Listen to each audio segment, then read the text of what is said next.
রাজুর কাছে চুল্লু খাওয়া মেসেজটা পাঠিয়ে দিয়ে পিছে কি পড়লো রে। রাজুর চুল্লু খেলে চলে আয়।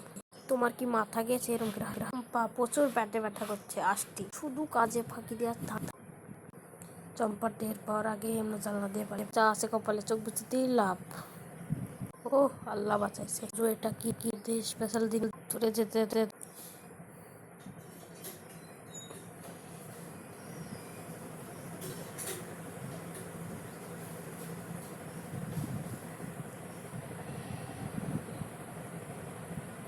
দেন, আমাদেরকে দেন।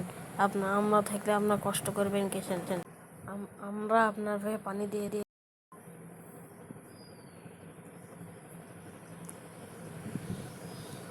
আপনারা যদি এই ছবিটা দেখতে পছন্দ করেন, লাইক কমেন্ট শেয়ার অবশ্যই করে দেবেন।